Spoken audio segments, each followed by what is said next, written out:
memberi kekuatan, penghiburan bagi keluarga yang ditinggalkan oleh almarhum Ibunda kekasih, yaitu Ibunda Mat Rustam Tuhan, yang sudah kembali bersama-sama dengan Engkau. Keluarga yang ditinggalkan, kami percaya Tuhan memberi penghiburan. Kami semua di tempat ini, kami juga merasa kehilangan apa yang dirasakan oleh keluarga, turut kami merasakannya Tuhan Yesus.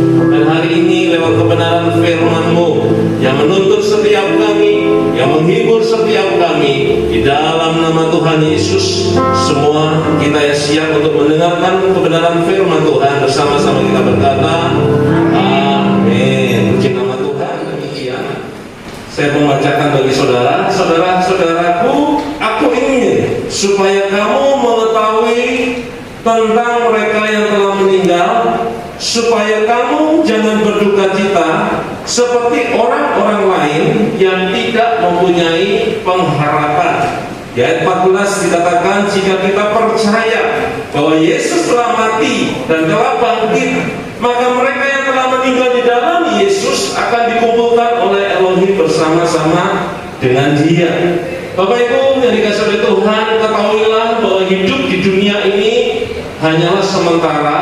Hidup di dunia ini sangatlah singkat. Kita tidak tahu batas usia kita. Kita yang masih tergolong usia masih muda, kita tidak bisa berkata, oh usia saya masih panjang kok. Ya, hari ini biar saya bersenang-senang saja, saya berhura-hura. Nggak bisa, saudara. Kami sering melayani kedukaan, kami menemukan ada anak bayi yang dipanggil oleh Tuhan, usia 1 tahun, 2 tahun, 10 tahun, 17 tahun, masih muda, tapi sudah dipanggil oleh Tuhan. Dan bukan berarti saudara yang berusia senior, ya saudara berkata, oh sebentar lagi saya sudah mendekati. Ya, ada yang berkata, oh bau tanah. Oh enggak, saudara, enggak. Kematian tidak mengenal usia. Kita tidak tahu batas usia kita sampai kapan, dan kita tidak bisa memilih bagaimana nanti cara kita dipanggil oleh Tuhan. Kita nggak bisa pilih. Kalau boleh minta sama Tuhan, saya berdoa sama Tuhan, Tuhan kalau nanti saya dipanggil Tuhan dalam posisi lagi khotbah tiba-tiba hilang gitu, dipanggil Tuhan kan lebih bagus. Atau lagi berdoa tahu-tahu dipanggil Tuhan, kan lebih bagus daripada bikin dosa lalu tiba-tiba mati, tiba-tiba dipanggil Tuhan, kan nggak baik, saudara. Memang kita nggak bisa memilih cara kita dipanggil Tuhan, tetapi yang kita bisa pilih hari ini adalah bagaimana cara saya dan saudara hidup saat ini. Bagaimana saudara hidup hari ini, itu saudara bisa pilih. Nanti cara kita dipanggil Tuhan, kita nggak bisa pilih, kita nggak tahu. Nah sekarang bagaimana kita hidup hari ini, biarlah semua kita di ruangan ini, kita semua justru serius dengan Tuhan Yesus. Kita percaya kepada Tuhan Yesus, Yesus yang menjadi jaminan hidup kita. Dan dari ayat yang kita baca tadi, ada beberapa nasihat dari Rasul Paulus yang disampaikan dalam 1 Tesalonika 4 ayat 13. Dikatakan bahwa saudara-saudaraku, aku ingin supaya kamu mengetahui tentang mereka yang meninggal. Jadi firman Tuhan mengingatkan kepada setiap kita agar saya dan saudara mau mengetahui tentang mereka yang meninggal. Anak-anak yang terkasih dari almarhum Ibunda Mat Rustam bersama menantu cucu harus mau tahu dengan kondisi ini. Artinya apa? Yang pertama, nasihatnya adalah berani menghadapi kenyataan hidup, bahwa orang tua yang kita cintai, orang tua yang kita kasihi sudah tidak lagi bersama-sama dengan kita. Beliau sudah selesai rumahnya di sana. Beliau telah mengakhiri pertandingan hidupnya dengan baik, dan kini beliau sudah bersama-sama dengan Tuhan Yesus sesuai dengan iman dan kepercayaan kepada Tuhan Yesus. Nah, nasihatnya adalah berani hadapi yang namanya kenyataan hidup. Manusia seringkali susah untuk menghadapi kenyataan hidup. Yang tua nggak mau dibilang tua, Yang muda tidak mau dibilang muda, ya. Yang muda pengen dibilang dewasa, yang dewasa pengen dibilang awet muda. Rambut bertambahnya usia berubah warna menjadi putih, walaupun sekarang bisa berubah warna menjadi apa saja, ya. Normalnya rambut orang Asia, rambut orang Indonesia hitam, lalu bertambahnya usia berubah menjadi putih, saudara. Lalu supaya nggak mau dibilang tua, dicat supaya dibilang masih muda. Orang Makassar bilang masih muda tahu, ya. Lalu bertambahnya usia mulai banyak garisan di lipatan mata, ya. Akhirnya datanglah ke salon, ditarik kiri, tarik kanan, tarik ke atas, tarik ke bawah, botox, apapun lah bentuknya. It's okay, supaya dibilang awet muda, ya. Nah, ini bukti bahwa manusia seringkali susah menghadapi kenyataan hidup, apalagi kepada keluarga yang dipanggil oleh Tuhan, yang kita cintai, yang kita kasihi, sudah tidak lagi bersama-sama dengan kita. Seringkali kurang bisa menghadapi kenyataan hidup.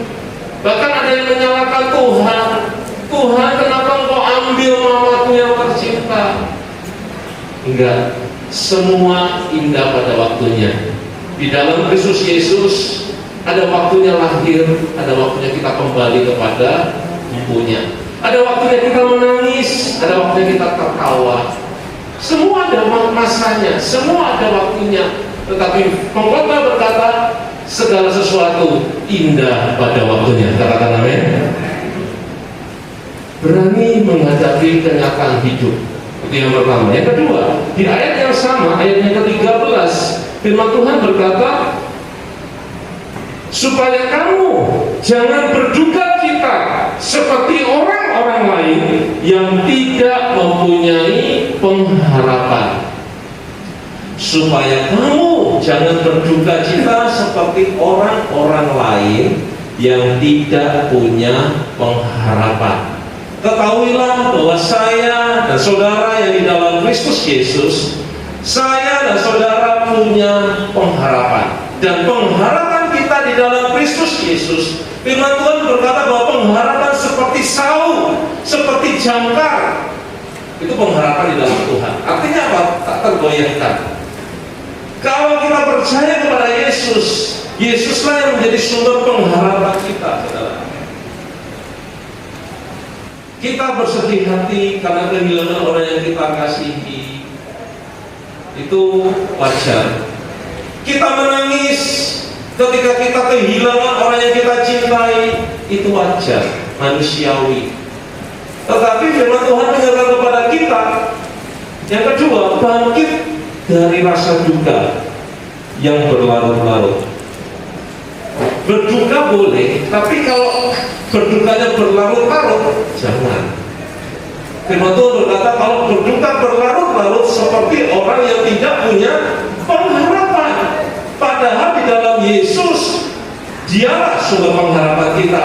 Yesus datang dari surga ke dunia menjadi bayi, tapi Dia tidak selamanya bayi. Dia bertumbuh, Dia melayani, lalu kemudian Dia naik ke surga. Dia menjanjikan bagi setiap kita tempat, ya. Dia menjanjikan surga bagi setiap kita. Yesus berkata, aku pergi untuk menyediakan tempat bagimu, supaya di mana aku berada, di situ pun saya dan saudara berada. Amin.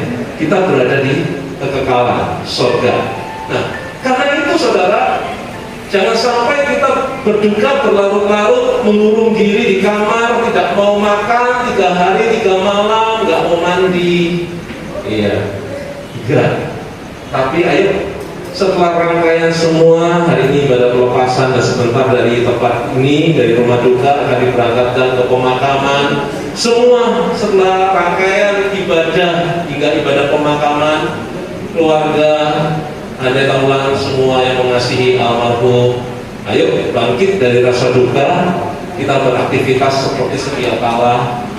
yang bekerja, bekerjalah, yang sekolah, anak-anak, sekolahlah. Nah, ini yang Tuhan mau. Di dalam Yesus masih ada harapan. Yesus mati, Yesus bangkit, membuktikan bahwa saya dan saudara masih ada pengharapan. Andai kata Yesus yang kita sembah mati dan tidak bangkit, sia-sialah iman kita, sia-sialah kepercayaan kita. Tapi puji Tuhan, Tuhan Yesus yang mati, dia bangkit. Dia membuktikan dia Tuhan. Dia membuktikan bahwa di dalam dia ada pengharapan. Hari ini banyak orang mengeluh tentang persoalan hidup, baik itu secara keuangan, kesehatan, dengan adanya pandemi. Tetapi percayalah, di dalam Yesus masih ada pertolongan, di dalam Yesus masih ada pengharapan bagi kita semua. Katakan amin. Yang ketiga, yang terakhir di ayat 14 dikatakan, 1 Tesalonika 4 ayat 14, jika kita percaya bahwa Yesus telah mati dan telah bangkit, maka mereka yang telah meninggal di dalam Yesus akan dikumpulkan oleh Elohim bersama-sama dengan Dia. Yesus berkata bahwa yang percaya kepada Yesus mati, bangkit, dan Dia menyediakan surga, dikumpulkan bersama-sama dengan Yesus. Ini berbicara tentang apa nasihatnya? Yang ketiga, percayalah bahwa ada jaminan keselamatan di dalam Yesus.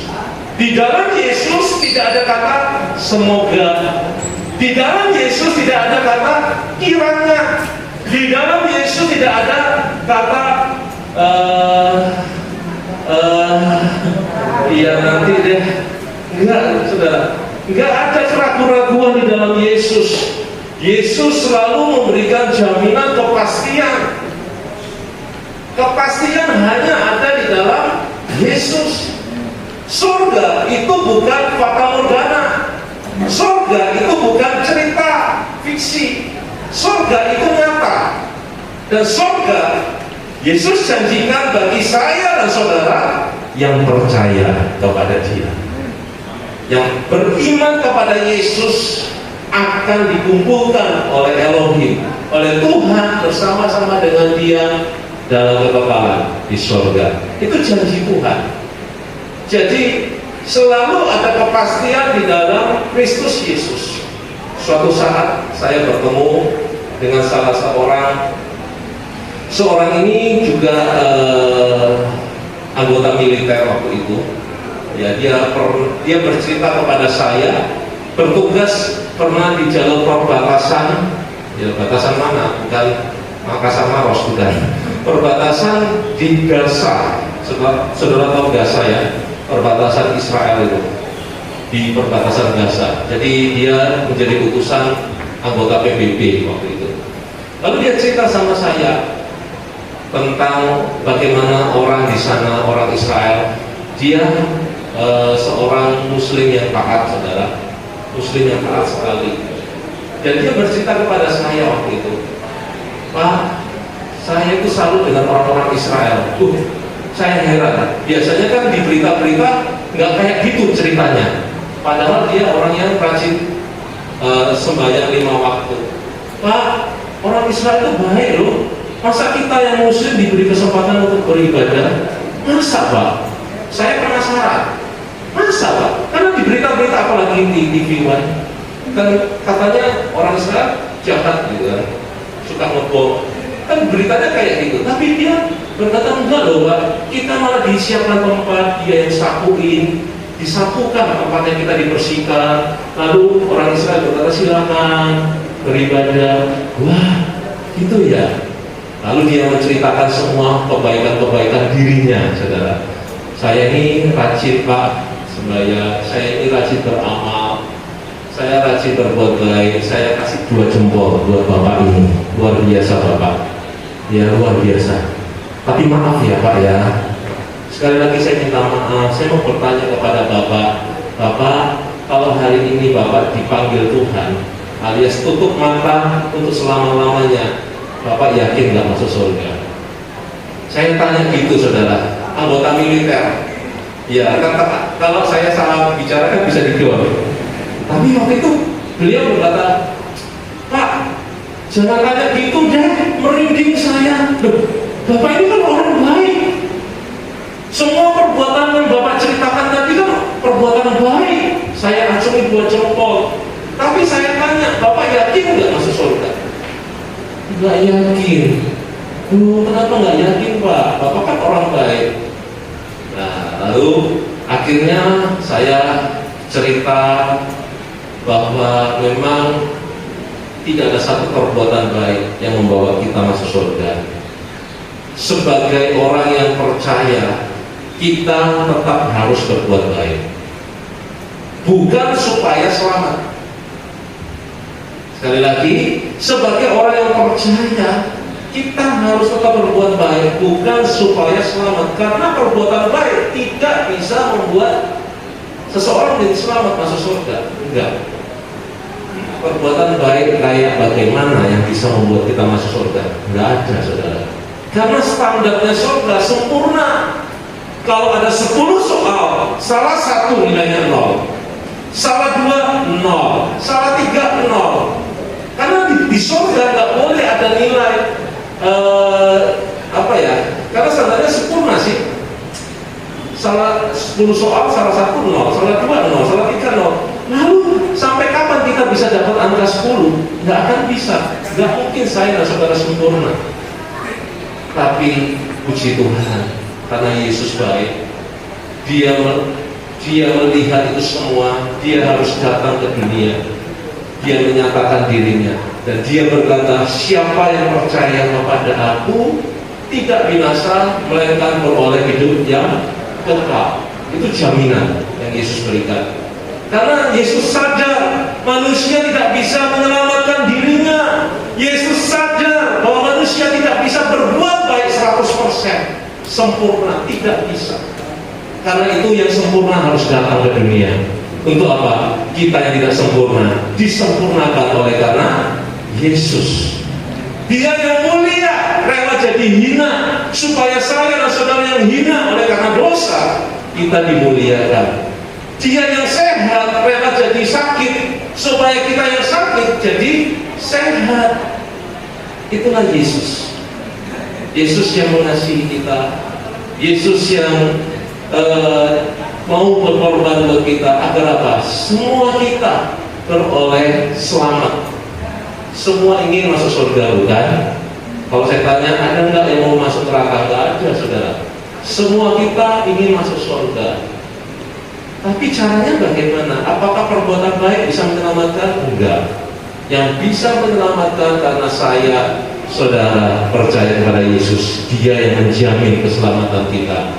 Kiranya firman Tuhan yang singkat ini boleh menguatkan setiap kita, bahwa yang pertama mengingatkan kita untuk berani menghadapi kenyataan. Yang kedua, jangan berduka cita berlarut-larut seperti orang yang tidak punya pengharapan. Dan yang ketiga, percayalah di dalam Yesus ada pengharapan, ada kepastian. Surga itu nyata menjadi bagian saya dan setiap saudara yang hadir pada siang hari ini. Baik, sama-sama dengan hormat saya mengundang kita bangkit berdiri. Kita akan bersyukur kepada Tuhan. Kita boleh menaikkan satu pujian.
Dikasihi oleh Tuhan Yesus. Engkau Tuhan yang tidak pernah Engkau Tuhan yang tidak pernah memandang harta kami. Engkau Tuhan yang mengasihi kami apa adanya. Dan kami percaya hidup kami di dalam tangan-Mu, dapatkan jaminan, dapatkan kepastian. Kami bukan orang yang gagal, kami bukan orang yang kalah, kami bukan orang yang mengundurkan diri, tetapi kami semua adalah anak-anak-Mu yang Engkau kasihi. Semua kami adalah anak-anak yang berkemenangan di dalam Kristus Yesus. Terima kasih ya Tuhan. Kami percaya penghiburan dari sorga mengalir dalam setiap kami, secara khusus bagi keluarga yang ditinggalkan oleh almarhum Ibunda Mak Rustam. Biarlah kasih kemurahan Tuhan mengalir dari sejak saat ini bahkan sampai selama-lamanya. Percaya, diberkati di kolong Tuhan, dihiburkan oleh Tuhan Yesus. Bersama-sama kita berkata,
ibadah pelepasan jenazah pada siang hari ini.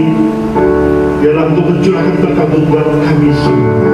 Saudara terkasih dalam nama Tuhan Yesus, buka hatimu, buka tanganmu, terima anugerah dari Bapa Yahweh, kasih yang berlimpah dari Tuhan Yesus Kristus dengan kuasa dan kekuatan yang Roh Kudus menyertai berkati, dan sekarang saya Maranatha bahkan sampai selama-lamanya dalam Kristus Yesus Tuhan kita yang sudah terima berkat sama-sama katakan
Ayo.